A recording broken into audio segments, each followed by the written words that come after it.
here. Your friend Paul David Boyd here live in the back of my room here in the central Dartmouth area. And I had a really rough day today. I went to work. Yesterday I stayed at home with my computer waiting for calls. I got 2 calls yesterday from Dartmouth, but today I went to work and I went over to Halifax and sat at Scotia Square all day and had only 1 call the entire, actually 2 calls the entire day. I'm better off staying home here and just leaving my and dispatching myself from home. But I decided to go to work and end up burning gas and wasting time because there's just no customers out there. And even today, the premier and the chief medical officer for Nova Scotia, Dr. String, told everyone stay in your community, don't go outside your community unless it's an emergency, and that's really scared people. So I think our cab business is temporarily done for now. Because if people are going to stay in their own community and no one's going to move, we can't make money as a cab.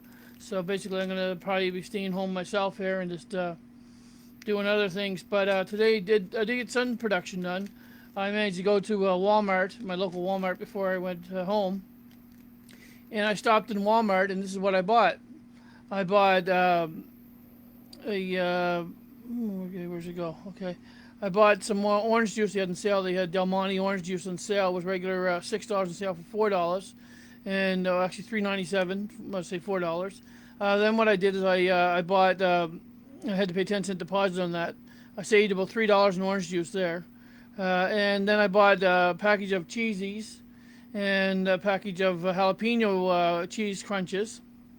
I bought. That's gonna last me a little while because I limit how much of those I actually use. Then I get some black garbage bags. They were on sale, medium black garbage bags. The black one or gray. They're the old-fashioned general big plastic bag garbage bags. So I was a little low on them. I had 1 or 2 left. I bought some fish oil. Last week I had a meeting, and every couple of months I have a meeting with my chronologist because I'm a diabetic, and they suggested that I start using fish oils with at least 180 and 180 milligrams or 180 units of fish oil, as opposed to I was using a mixed one, which was an omega 3, 6, and 9, but didn't have enough fish oil in it. It had some good boric oil and flax. So what I'm doing is I'm going to separate and have 2 extra supplements. I'm going to go with the fish oils. I found a wild salmon and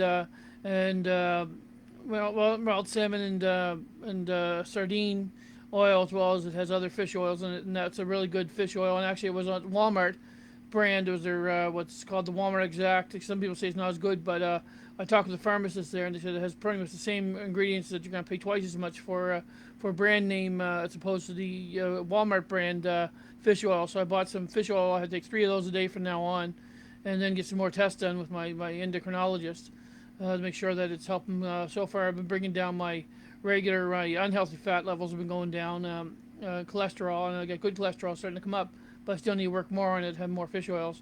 I also got my chromium because I take chromium twice a day. I take 100 milligrams of chromium, so that makes 400 milligrams of chromium I take every day as a supplement. And also what I had is I had bought some sandals. They were on sale. They had these. I know Dr. String and all them say don't buy sandals from the Costco or waste strips like that, but it was on the way from the pharmacy section where I buy my supplements to where I get the groceries.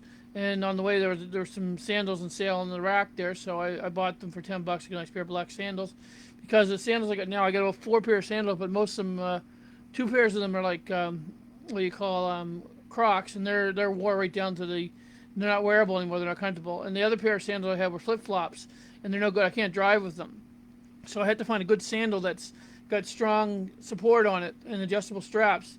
And I found these good ones at Walmart. They were on sale. They're regular $29. They're on sale for $10 on clearance. And the thing is, they had a good strong heel on them, so they're easy to walk in, and you can actually drive with them. I found that's the problem with flip flops. You don't want to drive a car with flip flops because you need your brakes and stuff like that, and they flip off your feet. But these have straps on them, so you can actually tighten it and have it adjusted to your foot size, and make sure that they fit tighter on the foot. And I need them now this time of year because I get a lot of. I'll be honest with you, I get foot fungus, in the winter and stuff when my feet are always wet and from sweat. So as soon as the weather's warm enough, I try to wear sandals. Even earlier when it's colder, sometimes I even wear sandals because it's healthier for my feet. I have a lot of foot problems being diabetic. It's part of unfortunately part of what comes with the type 2 diabetes is it's foot problems, especially foot funguses are quite common for people who are diabetic, unfortunately. But that's just part of the cards you're dealt with in life. I try being more active. I walk more if I can. I still have a lot of back problems, but I finally was digging through my trailer where I store my stuff, and I found my electric massager, and it's a shizitsu massager, or it's not Fujitsu like the Fujitsu printer, but it's shuzitsu, or I don't know how to pronounce. I hope I'm pronouncing it correctly.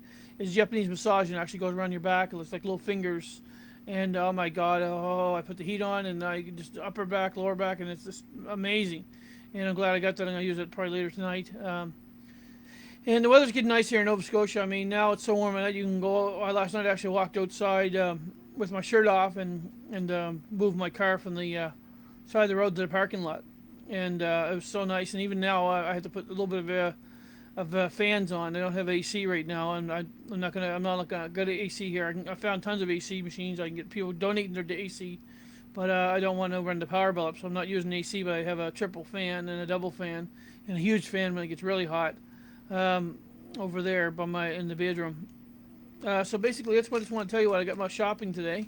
That was good. I learned a few things. I also handed out a few tracts. I had while I was spending my time on Spring Garden Road, a few people I handed tracts to, and little things to help people who owed a bit and get a little closer to God and stuff like that. I'm making up my own tracts soon, my own little poems and Bible quotes, and hopefully I can raise a little bit of money there to help out. There's a cause I really care about right now. There's a Buddhist temple in Tibet that needs help financially.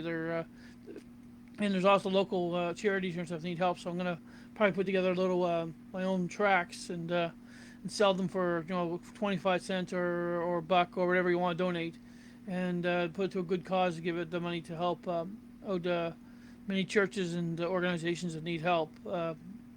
Not always just of our faith of Christianity. There's also other organizations, like I say, in Tibet. There's a lot of Buddhists that need help there, and I put an outreach on Facebook here, and that's one thing I really care about is making sure that there's a lot of things that we look at history. There's a great documentary I watched on CBC, and you can download it on or watch it on the podcast of CBC, and it's about the president of the Canadian Hockey Association. He was I can't remember. I think his name was Shaw, and he actually during the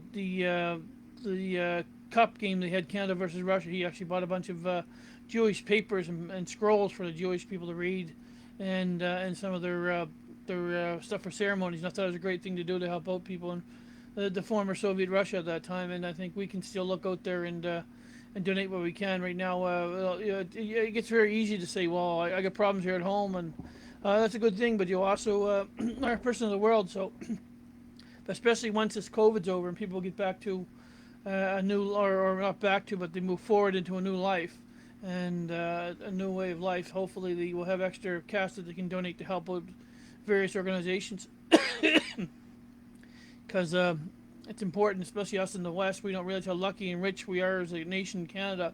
Many of our people are poor and desperate on the edge, but we are very wealthy compared to the other 2/3 of the world. We're the 1/3 or even less, maybe the 1/4 of the world that actually lives in a wealthy country, that the country can afford to, even with the pandemic, to help out thousands of people with job losses and help out keep our infrastructure and our Medicare. I mean, we're falling behind a bit on the virus and stuff like that, but antivirus. But I mean, for a country our size and being wealthy as we are, we're very lucky, and we're lucky we get governments that are stable. Whether it's you're conservative or liberal or NDP or Green Party, whatever direction your party is.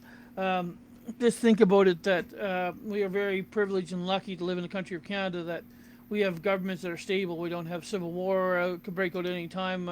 We might get angry as Canadians and as people, but overall we have a government that's not, it seems sometimes they're being, what do you say, they would be negative to the people, whether being oppressive, but it's not really true. Our government is compared to the other 3/4 of the world. We're very, very lucky that we have a stable government. You might not like the leader we have, or you may like him.